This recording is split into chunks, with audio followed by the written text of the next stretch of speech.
నమస్కారం. ప్రేక్షకులందరికీ శుభోదయం.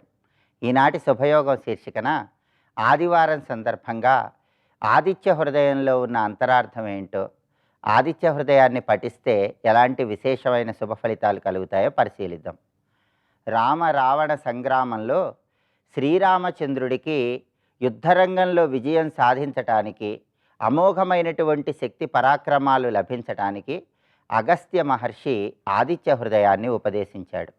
ఆదిత్య హృదయాన్ని ఆదివారం నాడు అంతరార్థం తెలుసుకుంటూ పఠించడం ద్వారా సూర్యనారాయణమూర్తి అనుగ్రహానికి పాత్రులై ఆరోగ్య ప్రాప్తిని అందిపుచ్చుకోవడంతో పాటుగా శత్రుబాధల నుంచి సులభంగా బయటపడవచ్చు. అలాగే చేపట్టిన ప్రతి పనిలో విజయాలు అందిపుచ్చుకోవటానికి ఆదిత్య హృదయ స్తోత్ర పారాయణ విశేషంగా సహకరిస్తుంది.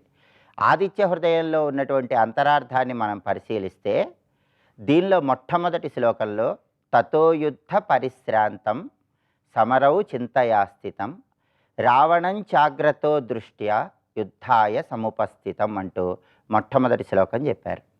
ఈ శ్లోకంలో ఉన్న అర్థాన్ని మనం పరిశీలిస్తే తతో యుద్ధ పరిశ్రాంతం సమరౌ చింతయాస్థితం అంటే రామరావణ సంగ్రామం జరుగుతున్నప్పుడు యుద్ధరంగంలో అలసిపోయి సొమ్మసిల్లిపోయినటువంటి రావణాసురుడి సారథి యుద్ధరంగం నుంచి దూరంగా తీసుకొని వెళ్తాడు.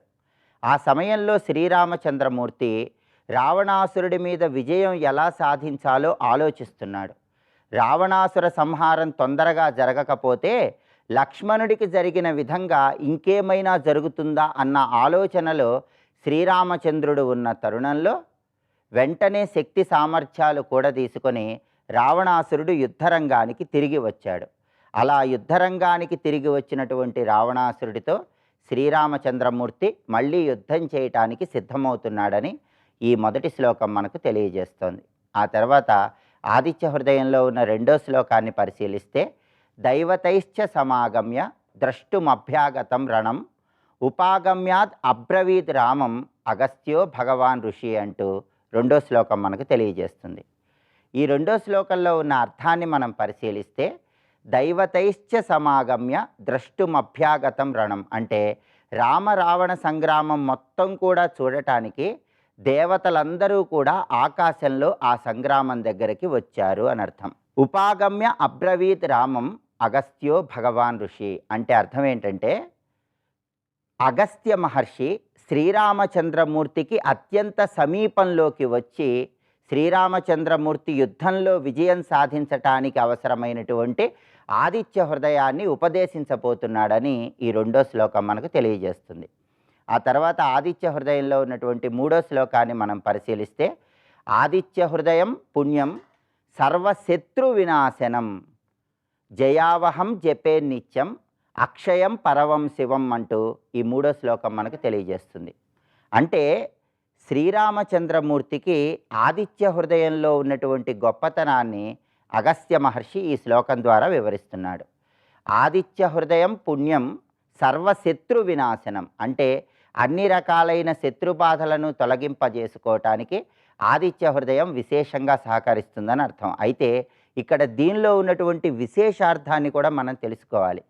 శత్రుబాధలు అంటే కేవలం యుద్ధంలో వచ్చేటటువంటి శత్రుబాధలని మాత్రమే కాదు, అరిషడ్వర్గాలనేటటువంటి శత్రువుల వల్ల, ఇంద్రియాల వల్ల వచ్చేటటువంటి శత్రు భావనల వల్ల ఏర్పడే ఇబ్బందులు పోగొట్టే శక్తి కూడా ఆదిత్య హృదయానికి ఉందని దీనిలో ఉన్నటువంటి విశేషార్థంగా గుర్తించాలి. అలాగే జయావహం జపే నిత్యం అక్షయం పరమం శివం అంటే అర్థం ఏంటంటే ఆదిత్య హృదయాన్ని అనునిత్యము పఠించినా శ్రవణం చేసినా మనం తలపెట్టిన కార్యక్రమాలన్నింటిలో కూడా విజయప్రాప్తిని సిద్ధింపజేసుకోవచ్చు.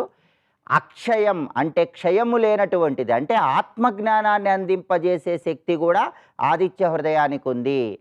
శివం అంటే శుభకరమైనటువంటి విజయాలను మనకు కలిగింపజేసేది ఆదిత్య హృదయం అని చెప్పటమే ఈ శ్లోకంలో ఉన్నటువంటి అంతరార్థం. రేపటి శుభయోగం శీర్షికన మాఘమాసంలో వచ్చే సోమవారం సందర్భంగా లింగ పురాణంలో చెప్పబడినటువంటి లింగోద్భవ వైభవం ఏంటో పరిశీలిద్దాం.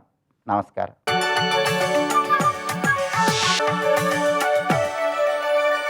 నందకిశోర నవనీత చోర నాగవిహార శ్రీధరా నందకిశోర నవనీత చోర నాద విహార శ్రీధర.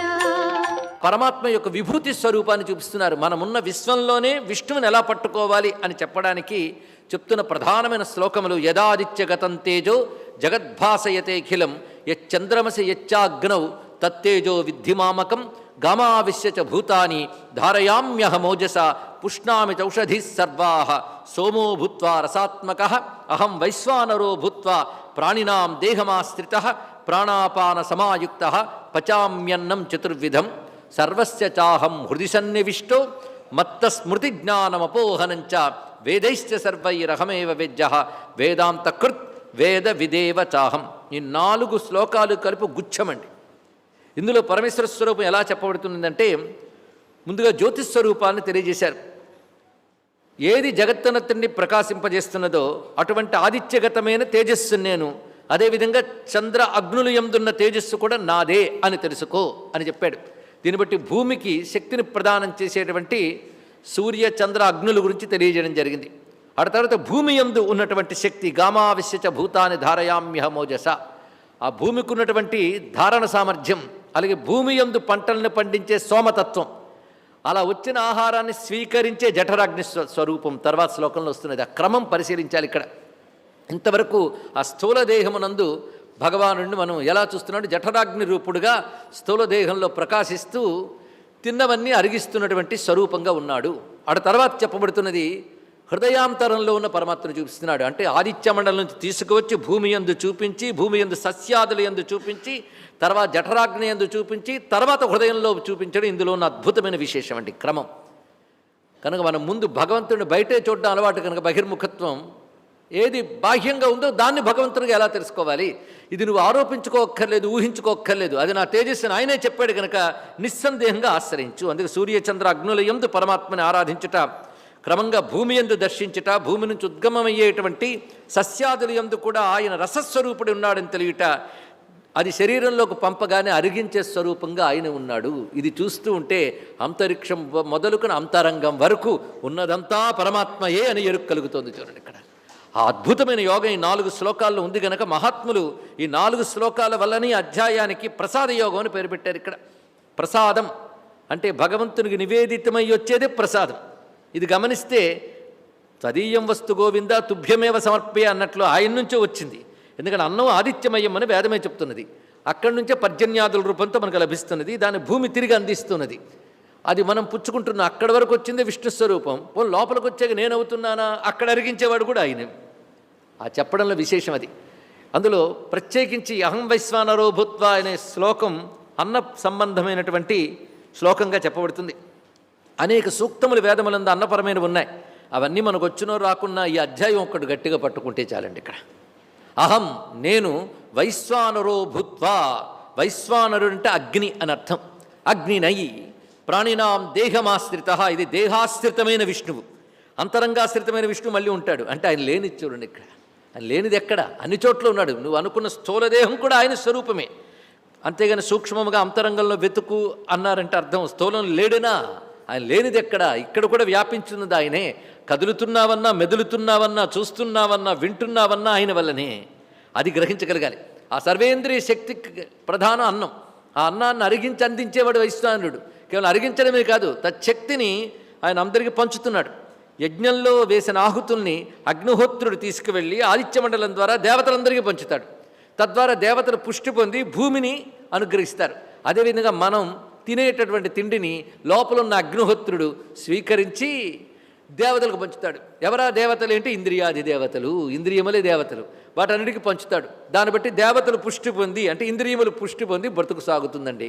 ఇదే యజ్ఞంగా మనం దర్శించేటువంటి విధానం. అందుకే అహం వైశ్వానరో భూత్వా ప్రాణినాం దేహమాశ్రిత. ఏ విధంగా అరిగిస్తున్నాడంటే వాయువు యొక్క సహాయంతో. అది కూడా ఆయన స్వరూపమే.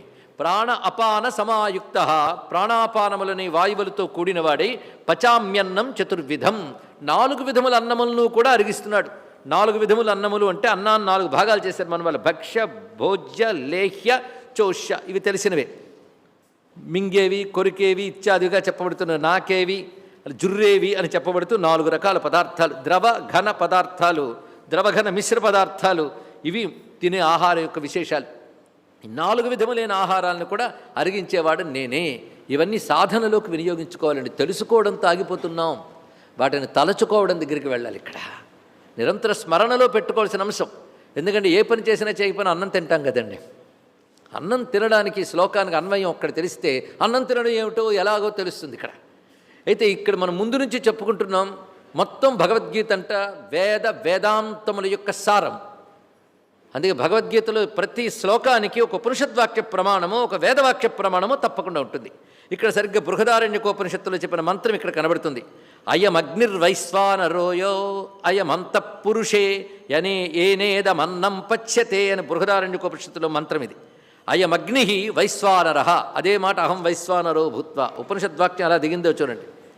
ఎవడ అగ్ని అంటే యహ అయం అంతఃపురుషే, పురుషుని లోపలుంటూ ఏన ఇదం అన్నం పచ్యతే, ఎవరి చేతి ఈ అన్నం పచనం చేయబడుతుందో. మనం అనుకుంటాం బయట వేసిన అగ్నిహోత్రం లేదా పొయ్యి మీద మంటతో పచనం చేస్తున్నామని. ఇక్కడ అగ్ని కూడా పచనం చేస్తుందండి. అసలు ఈ మహాగ్నే ఆ నారాయణుడు. సూర్యరూపుడైన అగ్నియే భూమి యందున్న జలాలని తనలో పచనం చేసుకుని వర్షరూపంలో అందిస్తుంటే, భూమి యందున్న అగ్ని ఆ నీటిని తీసుకుని అన్నాదులను ఇస్తున్నది. ఇక్కడ అది స్వీకరించగానే లోపల ఉన్న జఠరాగ్ని రూపుడైన నారాయణుడు వైశ్వాన రూపుడే ఆయన అరిగిస్తున్నాడు. ఈ అగ్ని సోమాత్మక తత్వమే విశ్వమంతా ఉంది అని తెలుసుకుని కానీ భోజనం చేస్తే భోజనగతమైన దోషాలు పోతాయి అని శాస్త్రం చెప్తున్నది. ఇక్కడ అది గొప్ప విషయం. ఈ అగ్ని సోమాత్మక తత్వం తెలియాలండి. సోమము అంటే రసం, అంటే అగ్నిహోత్రంలో సమర్పించే పదార్థము సోమము. అది గ్రహించి దాన్ని సూక్ష్మశక్తిగా మార్చేది అగ్ని. ఇదే మన యజ్ఞంలో చూస్తున్న అంశం. ఆ యజ్ఞమే ఇక్కడ జరుగుతుంది. పరిశీలించండి. ఎలాగైతే అగ్నిహోత్రంలో ఆహుతులు వేస్తున్నారో అలా మన ఆహుతులు వేసుకుంటున్నాం ముఖద్వారముగా. ముఖము అగ్నిస్వరూపము అని విరాట్ పురుష వర్ణంలో ఉన్నాం. జఠరాగ్ని అదే అగ్నిలోకి వెళ్ళగానే అగ్నిహోత్రుడు చేసిన పని చేస్తున్నాడు. ఇలా చూస్తుంటే జగత్తంతా ఒక యజ్ఞతత్వం కనబడుతుంది.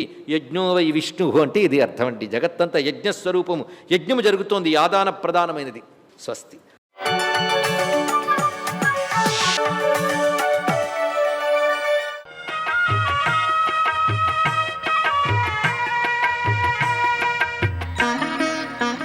శ్రీగణేశాయ నమః. శ్రీసరస్వత్యై నమః. శ్రీపాదవల్లభ నరసింహ సరస్వతి. శ్రీగురుదత్తాత్రేయాయ నమః. శ్రీగణపతి సచ్చిదానంద సద్గురు పాదారవిందాభ్యాం నమో నమః. అహంతా ధనక్షేత్ర విద్యాదిజాత ప్రదేయా గురౌ నైవ తుచ్ఛందనాది లతాంతావళీభిర్హి పూయాం విధత్తే న శాఖాదిన భూరిరూపేణ భక్త.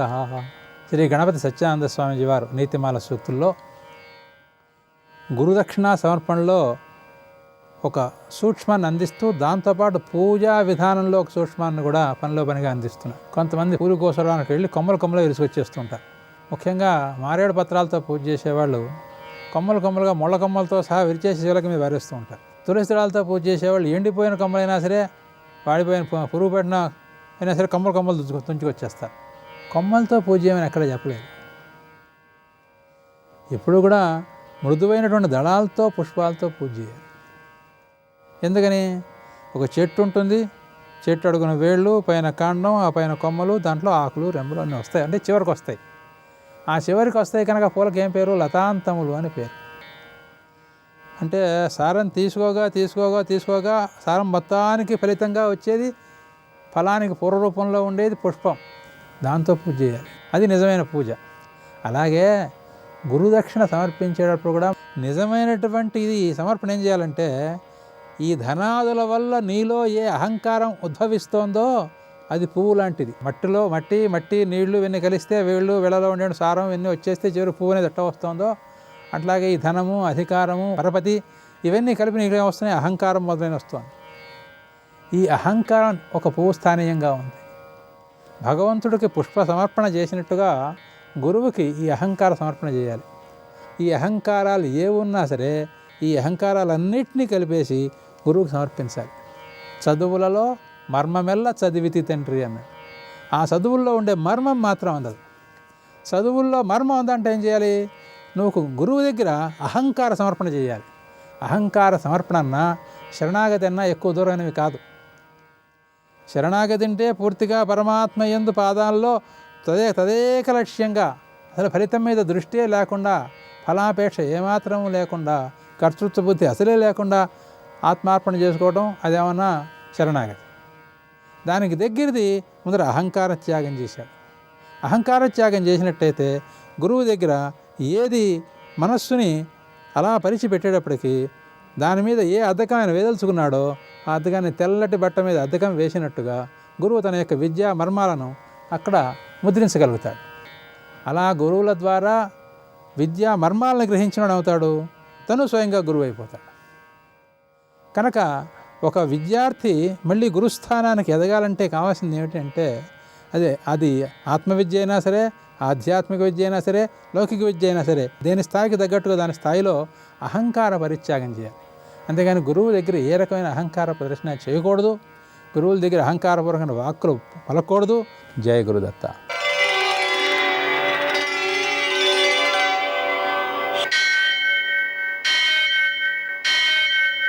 సహస్రశీరుషం దేవం విశ్వాక్షం విశ్వశంభువం విశ్వం నారాయణం దేవమక్షరం పరమం పదం విశ్వతః పరమాం నిత్యం విశ్వం నారాయణగుం హరిం విశ్వమేవేదం పురుషస్తద్విశ్వముపజీవతి పతిం విశ్వస్యాత్మేశ్వరం శాశ్వతం శివమచ్యుతం నారాయణం మహాజ్ఞేయం విశ్వాత్మానం పరాయణం.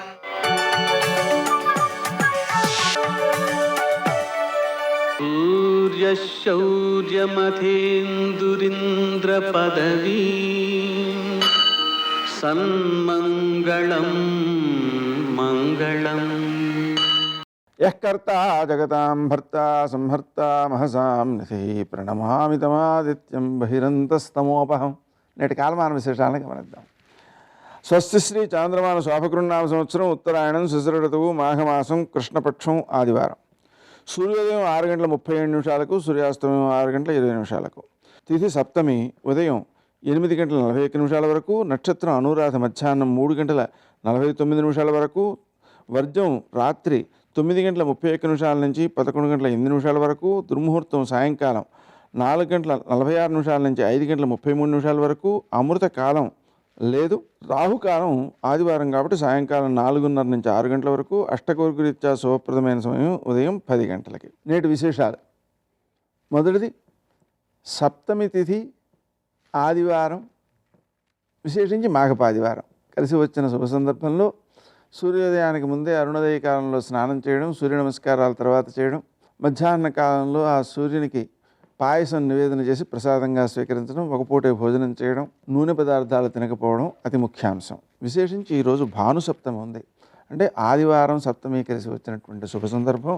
అది ఉదయం 8:41 వరకు ఉంది.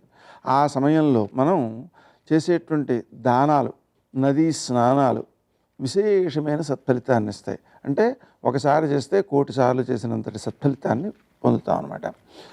అలాగనే ఈరోజు సర్వాప్తి సప్తమి వ్రతం ఉంది. అంటే మనం ఏది కోరుకుంటే అవన్నీ కూడా సిద్ధించేటువంటి సప్తమి వ్రతం. సూర్యనారాయణమూర్తికి పూజ చేసుకోవడం ద్వారా ఈ వ్రతాన్ని మనం పూర్తి చేసుకోవచ్చు. అది చేసినట్లయితే అది కూడా ఉదయం 8:41 లోపల చేయడమే మంచిది. ఆ విధంగా చేయడం ద్వారా విశేషమైన సత్ఫలితాలు సిద్ధిస్తాయి. తరువాత కాలంలో అనఘాష్టమి ఉంది, అలాగే అష్టకాశ్రార్థం ఉంది. అందువలన అష్టకాశ్రార్థాన్ని ఆచరించడం ద్వారా మన పిల్లల అభివృద్ధిలోకి వస్తారు. ఈ అనఘాష్టమి వ్రతంలో అనఘాదేవిని, దత్తాత్రేయుడిని ఆరాధించుకోవడం ద్వారా స్వామివారి యొక్క అనుగ్రహంతో సంపదను సంపాదించేటువంటి నేర్పు, దాన్ని రక్షించుకునేటువంటి నేర్పు, దాన్ని సద్వినియోగం చేసేటువంటి నేర్పు కూడా సిద్ధిస్తాయి. అంతేకాకుండా మన చుట్టూ ఉండేటువంటి ఘటనల ద్వారా జ్ఞానాన్ని ఆర్జించేటువంటి గొప్ప శక్తి ఏర్పడుతుంది. నేటి ఆణిమత్యాలు.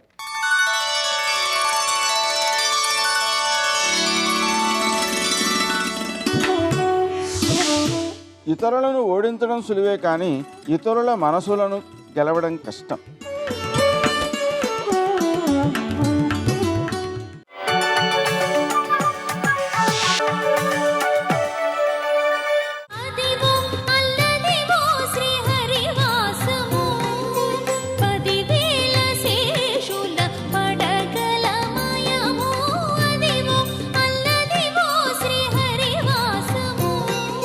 ఆ స్తంభాలు చాట్న దాక్కున్నాడు, ఆ కాటిక కళ్ళు నిలిమేసుకున్నాడు, చెయ్యి అంతా కాటు కండిపోయింది, దొంగేడుపంతా ఏడిచాడు. అమ్మ రాకే, నన్ను పట్టుకోకే, నన్ను కొట్టకేనే, ఇంక వెన దొంగతనం చేయనే, అమ్మ నా మాట నమ్మవే అమ్మ అన్నాడు. అటు తిరిగాడు, ఇటు తిరిగాడు. నిజానికి పట్టుకుంటే దొరికిపోతాడా? దొరకడు. కానీ బొడల చెమటలగ ఎనుత్తరీయముదార తురుముకున్న విరులు చారిరాల పట్టరాని తనను పట్టెదనని చింత కట్టుకున్న తల్లి కరుణ చూచి. కొప్పులో పెట్టుకున్న పువ్వులన్నీ జారిపోయాయి, ఒళ్ళంతా చెమట పట్టేసింది.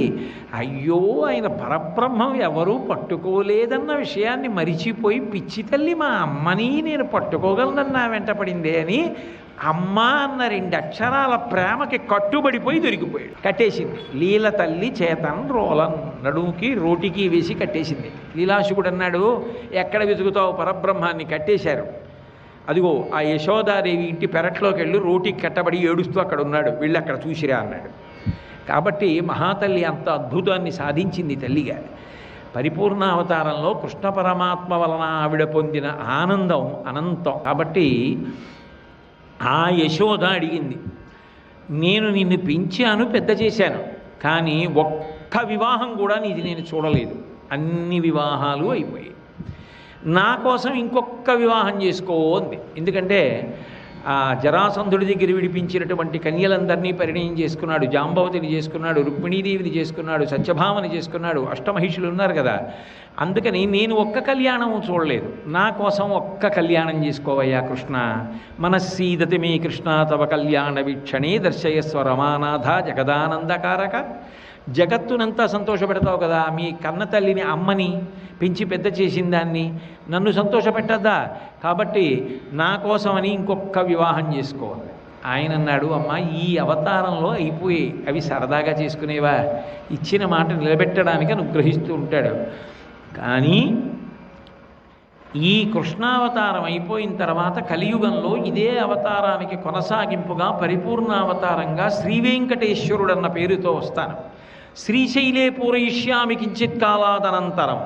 ఆ యుగంలో శ్రీశైలంలో నీ కోరిక పూర్తి చేస్తాను, మళ్ళీ నాకు తల్లి స్థానంలోకి వస్తావు అన్నాడు. శ్రీశైలం అంటే 2 శ్రీశైలాలు ఉన్నాయి. కింద నుంచి పైకెక్కుతాం ఉపాసనలో. కింద మొదట కనపడేది శ్రీశైలం, వెంకటాచలం. తిరుమల, తిరు అంటే శ్రీ, మలై అంటే శైలము, పర్వతము, తిరుమల శ్రీశైలం. ఇంకా పైకెక్కితే జ్యోతిర్లింగ క్షేత్రం, శైవక్షేత్రం, శివక్షేత్రం, శ్రీశైలం. ఇక్కడ కరచరణాదులతో ఉంటాడు. ఉపాసన పైకెక్కితే కరచరణాదుల అవసరం లేకుండా అరూపరూపి అయిన శివలింగాన్ని ఉపాసన చేస్తారు. అందుకే ఉపాసన క్రమాన్ని చెప్పడానికి 2 శ్రీశైలాలే. శ్రీశైలే పూరయిష్యామి కించిత్ కాలాదనంతరం. కొంతకాలం అయిపోయిన తర్వాత అమ్మ శ్రీశైలంలో తిరుమలలో నీ కోరిక తప్పకుండా నెరవేరుస్తానని మాట ఇచ్చాడు.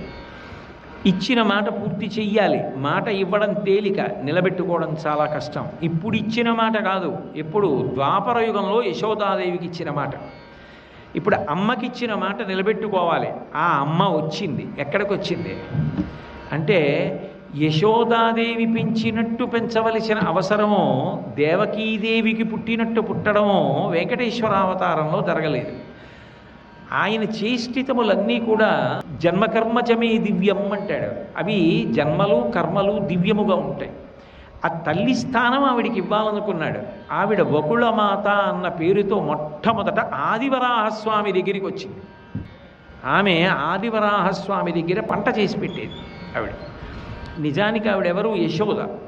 యశోదయే వెంకటేశ్వరావతారం వచ్చేటప్పటికే ఆయనకి తల్లిగా వెళ్ళడం కోసమని యశోదయే మొట్టమొదట ఆదివరాహస్వామి దగ్గరికి వచ్చింది. మీ అందరికీ ఓ అనుమానం ఉంటుంది. ఆదివరాహస్వామి దేవాలయంలో పక్కన ఎవరో ఒక ఆవిడ అరుగు మీద కూర్చున్నట్టు కూర్చుంది కదా, ఆవిడ ఎవరండి అని. ఆవిడ బకుళమాత. పురాణమే చెప్పింది మొదట ఆవిడ ఆదివరాహస్వామి దగ్గర ఉంది అని. ఆదివరాహస్వామి దగ్గర ఉన్నది. వాళ్ళిద్దరూ కలుసుకున్నప్పుడు ఆదివరాహస్వామి అడిగారు, మరి ఆ తల్లి లక్ష్మీదేవి కొల్హాపురంలో ఉందంటున్నారు కదా, మరి ఎలా?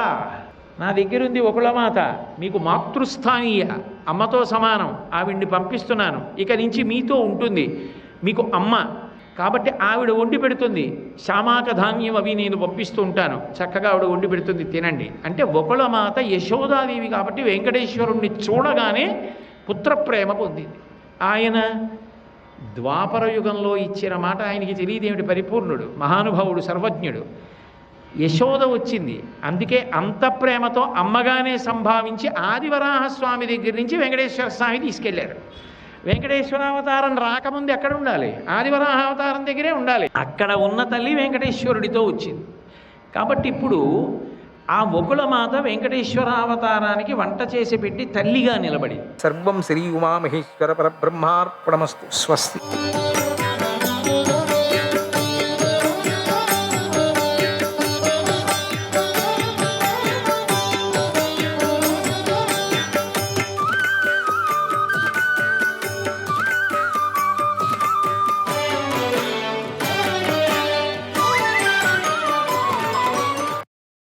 దుర్యోధనుడు, కర్ణుడు, వృషసేనుడు, మద్రరాజైన శల్యుడు, అశ్వత్థామ, కృపుడు, సైంధవుడు మాత్రమే యుద్ధానికి సిద్ధపడ్డారు. అర్జునుడు అక్కడున్న సైంధవుడికి ఎదురుగా నిలబడ్డాడు. కోపంతో మండుతున్న కళ్ళతో కాల్చివేస్తున్నట్లుగా సైంధవుడిని చూశాడు. ఆ తరువాత నీ దుర్యోధనుడు అర్జునుడిని చూసి తొందరపడుతూ కర్ణుడితో ఇలా అన్నాడు, ఓ కర్ణ, నువ్వు కోరుకున్న యుద్ధకాలం వచ్చేసింది కనుక ఓ మహాత్మా, ఇప్పుడు నీ బలాన్ని చూపించు. ఎట్టి పరిస్థితుల్లోనూ అర్జునుడు సైంధవుణ్ణి చంపకూడదు. ఆ విధంగా నువ్వు ప్రవర్తించు. అలా అర్జునుడిని అడ్డుకో. నరవీర, ఈరోజు ఇంకా కొంచెం మాత్రమే మిగిలింది. దీనిని వినియోగించుకో. బాణాలతో ఈరోజే శత్రువైన అర్జునుడిని వధించు. ఈ ఒక్కరోజు కనుక గడిస్తే చాలు, మనం తప్పకుండా గెలిచినట్లే, గుర్తుంచుకో. కనుక మనకి ఈ రోజే అత్యంత విలువైంది. ఊరికే యుద్ధం చేస్తుండు చాలు, అట్లా చేస్తూ ఉండు. సూర్యాస్త సమయం దాకా సైంధవుడిని రక్షించుకుంటే చాలు. సూర్యాస్తం వరకు అట్లా యుద్ధం చేస్తుండు. దాంతో అర్జునుడు తన ప్రతిజ్ఞను పూర్తి చేసుకోలేకపోతాడు. వెంటనే అగ్నిలోకి దూకి మరణిస్తాడు. కొంతమంది అగ్నిని కూడా సిద్ధం చేసి పెట్టండి రా అన్నాడు కౌరవులు. ఆ తర్వాత అర్జునుడు లేని భూమిపై అతడి సోదరులు, అనుచరులు కూడా బ్రతకాలని అనుకోరు. ముహూర్తకాలం కూడా భూమిపై ఉండలేరు. అర్జునుడు పోతేనే వాళ్ళు కూడా పోతారు. వెంటనే వాళ్ళు కూడా మరణిస్తారు. ఓ కర్ణ, ఇప్పుడు చూడు, పాండవులు నశించగానే పర్వతాలు, వనాలు, అడవులతో సహా ఉన్న ఈ భూమి అంతా మనదైపోతుంది. మనకి ఏ అడ్డు ఉండదు. ఏ చీకు చింత లేకుండా అఖండ సామ్రాజ్యాన్ని సుఖంగా పరిపాలిద్దాం. పీపాలు తాగుదాం. ఇప్పుడు అర్జునుడు సాధ్యం కాని ప్రతిజ్ఞ చేశాడు. ముందు వెనక చూసుకోకుండా ఏం చేయాలి, ఏం చేయకూడదు అనేది ఆలోచించకుండా సాధ్యం కాని ప్రతిజ్ఞను చేసేశాడు. ఓ కర్ణ, ఈ ప్రతిజ్ఞను అర్జునుడు తప్పకుండా ఆత్మ వినాశం కోసమే చేశాడు. సైంధవుణ్ణి చంపుతాను అని ఘోషించాడు. సైంధవుణ్ణి చంపడానికి అవుతుందా? వాడిని చూడటానికి కూడా కాదు. నువ్వు, అశ్వత్థామ మొదలైన వీరుడు బ్రతికుండగా అర్జునుడు సూర్యాస్తమయం లోపల సైంధవుణ్ణి ఎలా చంపగలడు? చంపలేడు. అసలు ఇవన్నీ అయ్యే పనులేనా? ఆలోచించు. కాలమే అర్జునుడిని రెచ్చగొడుతోంది. అర్జునుడు నాశనం చేస్తుంది. చాలామంది శూరులు యుద్ధం చేస్తున్నారు. సూర్యుడు అస్తాద్రి వైపు వెళుతున్నాడు. కనుక ఇన్ని పనులు చేసి ఇంద్రని పడగొట్టి అర్జునుడు సైంధవుడి వైపు వెళ్ళాలి. అది ఎన్నటికీ జరగదు. అర్జునుడు ఖచ్చితంగా వెళ్ళలేడు. ఇది సత్యం. పొద్దుట్టించి ఇంతవరకు వెళ్ళలేడు, ఇంక వెళతాడా? ఓ కర్ణ, నువ్వు ఇప్పుడు అర్జునుడితో పోరాడు అన్నాడు.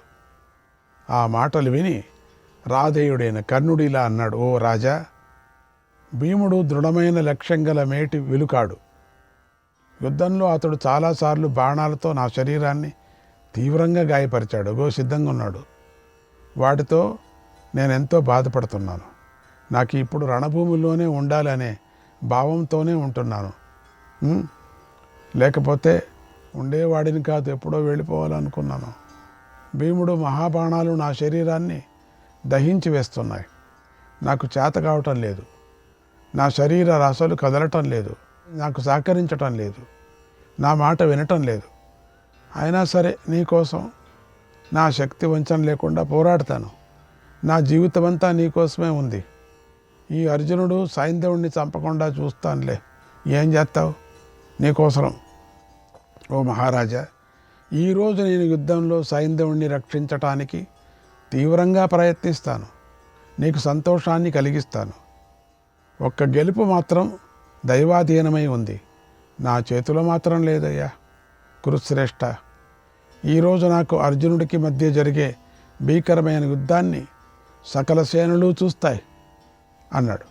ఇలా కర్ణ దుర్యోధనులు మాట్లాడుకుంటూ ఉండగానే అర్జునుడు నీ సేనపై పదునైన బాణాలను ప్రయోగించేశాడు.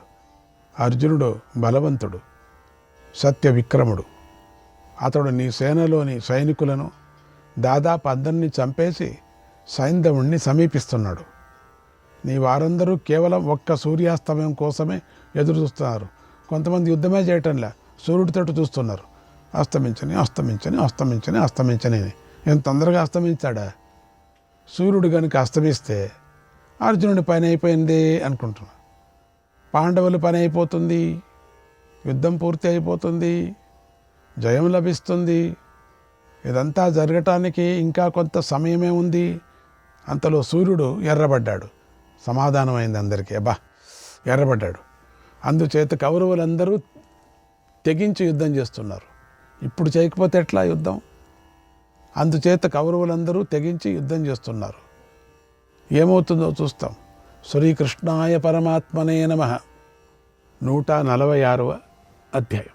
సంజయుడు ధృతరాష్ట్రకి ఇలా చెప్పాడు. ఓ మహారాజా, అర్జునుడి గాంధీవ ధనస్సు యొక్క ఠాంకారం యముడి గర్జనలాగా ఉంది. ఇంద్రుడి వజ్రాయుధ ధ్వనిలాగా భయంకరంగా ఉంది. ఆ శబ్దాన్ని విని నీ సేన భయంతో వణికిపోయింది. అర్జునుడు యుద్ధభూమిలో ఒకేసారి అన్ని దిక్కులను చూస్తూ రకరకాల ఆయుధాలతో తన యుద్ధ నైపుణ్యాన్ని ప్రదర్శించాడు. అర్జునుడు సైంధవుడి చంపాలని సంకల్పించి అన్ని దిక్కుల్లోనూ వేగంగా బాణాలను కురిపించాడు. వేగంగా రథంపై రణభూమిలో సంచరించాడు. తర్వాత అర్జునుడు సైంధవుడి పైకి దాడి చేశాడు. వేగంగా 64 బాణాలు ప్రయోగించాడు, ఎంచుకున్నాడు. సైంధవుడిని గాయపరిచాడు. సైంధవుడు కనపడుతున్నాడు. సరిగ్గా ఆ సమయంలో సూర్యుడు అస్తమించే సమయం చాలా దగ్గర పడసాగింది. అది శ్రీకృష్ణుడు గమనించాడు. అయిపోతుంది. తొందరగా అర్జునుడితో ఇలా అన్నాడు. ఓ మహాబాబు అర్జున, ఈ సింధు రాజు ప్రాణాలు రక్షించుకోవాలని ఈ 6 మహారథుల మధ్యలో నిలబడి ఉన్నాడు చూడు. మనకు కనపడటం లేదు, సరిగా భయపడుతున్నాడు. ఓ అర్జున, ఈ మహారథులు 6 ఓడించు. వీరిని ఓడించకుండా ఏ మాయ చేసినా ఈ సైంధవుడిని చంపలేం మనం. అది కుదరనే కుదరదు. ఇప్పుడు సూర్యుడిని కప్పి వేయటానికి నేను ఒక ఉపాయాన్ని అమలు చేస్తాను. అప్పుడు సైంధవుడు సూర్యుడు అస్తమించాడని అనుకుంటాడు. సూర్యుడిని చూస్తూ ఈ దురాచారుడు ఆనందిస్తాడు. అతడు తన జీవితాన్ని నీ వినాశనాన్ని కోరుకుంటూ బయటకు వస్తాడు. సూర్యుడిని చూస్తాడు. ఆ అవకాశాన్ని నువ్వు వినియోగించుకో. సైంధవుడిని వధించు. సూర్యుడు అస్తమించాడనే ఆలోచన కూడా చెయ్యకు అన్నాడు. నువ్వు సూర్యుడి తట్టు చూడొద్దు, నేను చూసుకుంటా సూర్యుడిని. ఆ మాటలు విని అర్జునుడు అలాగే అని కృష్ణుడితో అన్నాడు. తతో సృజత్ తమఖ కృష్ణః సూర్యస్యావరణం ప్రతి యోగీ యోగేన సంయుక్తః యోగినామీశ్వరో హరిః.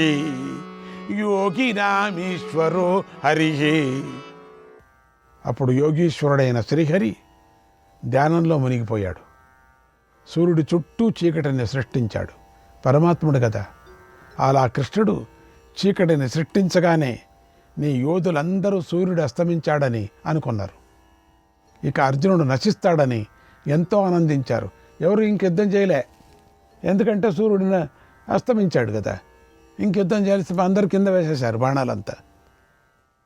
అప్పుడు నీ సైనికులు సూర్యుడి వైపే చూడలేదు, ఆనందిస్తూనే ఉన్నారు.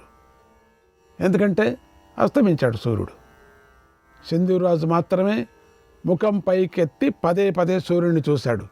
సింధురాజు అలా సూర్యుడిని చూస్తూ ఉండగా మళ్ళీ కృష్ణుడు అర్జునుడితో ఇలా అన్నాడు, ఓ అర్జున, అదో సైంధవుడు కనపడుతున్నాడు చూడు, ఈ సైంధవుడు నీ వల్ల కలిగే భయాన్ని విడిచిపెట్టాడు చూడు, బయటకు వచ్చి సూర్యుడిని చూస్తున్నాడు చూడు, బయటకు వచ్చాడు చూడు, ఈ దురాత్ముడిని చంపటానికి ఇదే తగిన సమయం, వెంటనే అతడి తలను ఖండించి నీ ప్రతిజ్ఞ నెరవేర్చుకున్నాడు.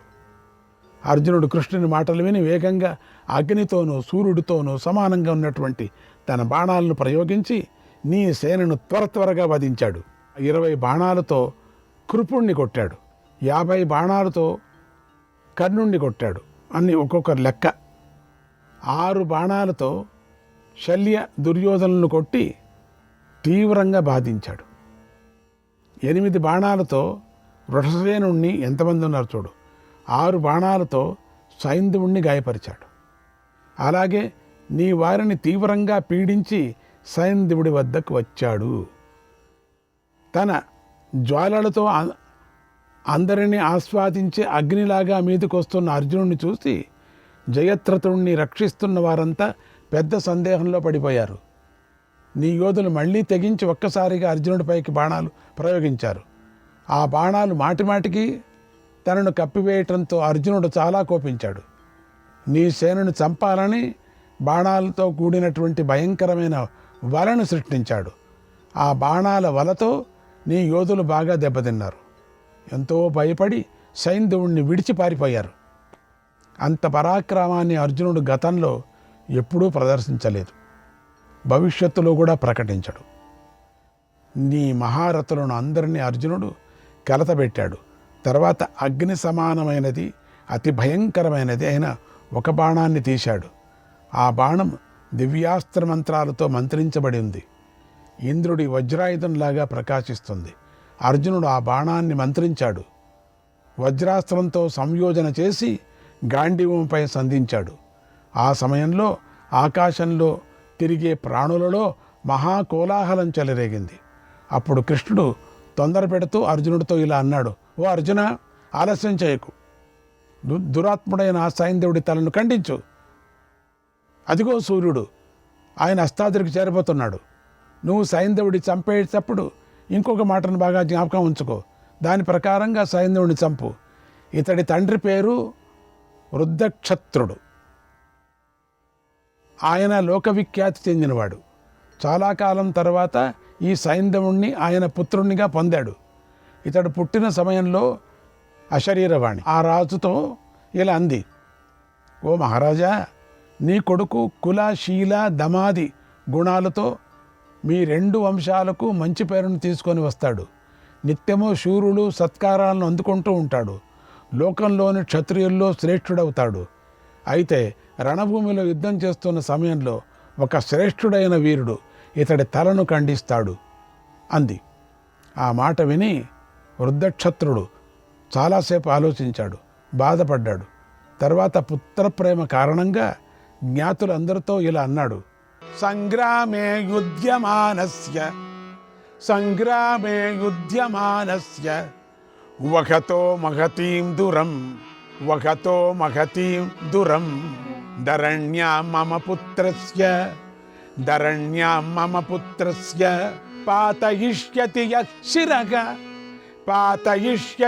యః శిరః తస్యాపి శతదా మూర్ధా పలిష్యతి న సంశయః. రణభూమిలో యుద్ధం చేస్తూ పెనుభారాన్ని మోస్తున్న నా కుమారుడి శిరస్సును నేలపై పడగొట్టిన వాడి శిరస్సు 100 ముక్కలైపోతుంది, ఇందులో సందేహం లేదు అని సైంధవుడికి వరమిచ్చాడు. తర్వాత ఇతడిని రాజు చేశాడు. ఓ వానరధ్వజ, అర్జున, ఇది అతడి వధలోని రహస్యం. దీన్ని బాగా గమనించు. ఇప్పుడు ఆ వృద్ధక్షత్రుడు ఈ సమంతక పంచకానికి వెలుపలున్నాడు, ఘోరంగా తపస్సు చేస్తున్నాడు. కనుక నువ్వు ఈ మహాసంగ్రామంలో భీకరాద్భుత కర్మను చేసే దివ్యాస్త్రాన్ని ప్రయోగించు. కుండలాలతో ఉన్న సైంధవుడి తలను ఖండించు. తర్వాత సైంధవుడి శిరస్సు నేల మీద పడకుండా సూటిగా వృద్ధక్షత్రుడు ఒడిలో పడేటట్లుగా చెయ్యి. అలా కాకుండా సైంధవుడి తల కనుక భూమిపై పడితే నీ తల 100 ముక్కలైపోతుంది, ఇక నువ్వు ఉండవు. కనుక దివ్యాస్త్రాన్ని ప్రకటించు.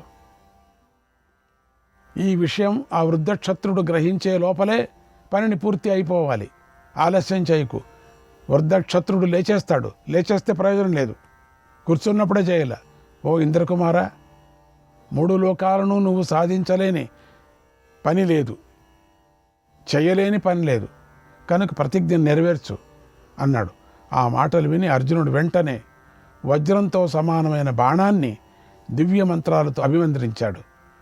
సైంధవుణ్ణి చంపటానికై దానిని సంధించి ప్రయోగించాడు.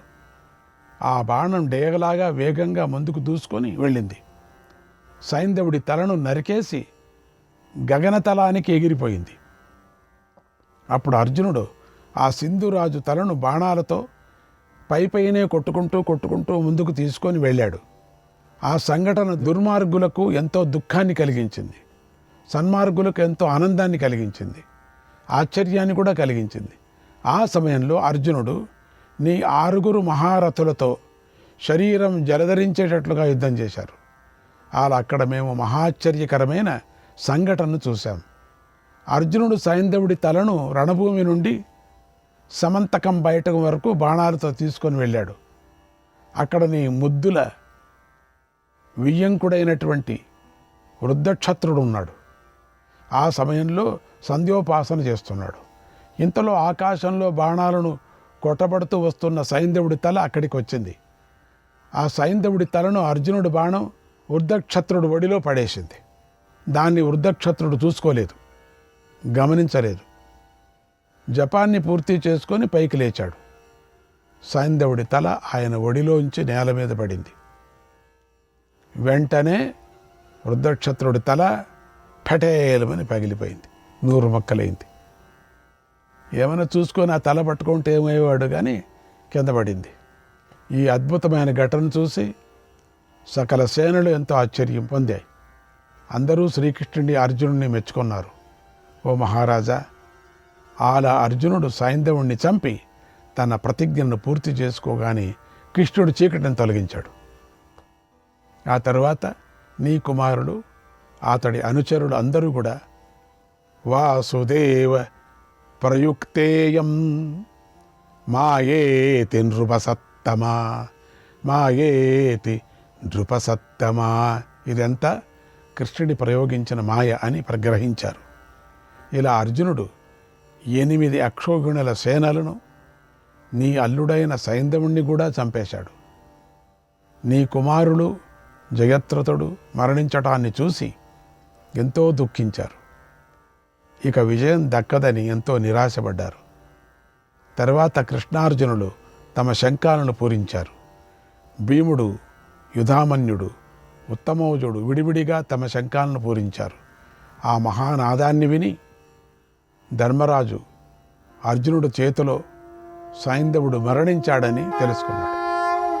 వెంటనే వాద్యాలను మ్రోగింపజేసి తన యోధులకు ఎంతో ఆనందాన్ని కలిగించాడు. ఇంతలో సూర్యుడు అస్తమిస్తున్నాడు. సైంధవుడి మరణంతో పాండవ పక్షం వారు జయించారు. అర్జునుడు తన మొదటి ప్రతిజ్ఞను పూర్తి చేసుకున్నాడు. విజృంభించి అన్ని వైపుల నుండి నీ సేనను వధిస్తున్నాడు అన్నాడు సంజయుడు. శ్రీకృష్ణాయ పరమాత్మనే నమః.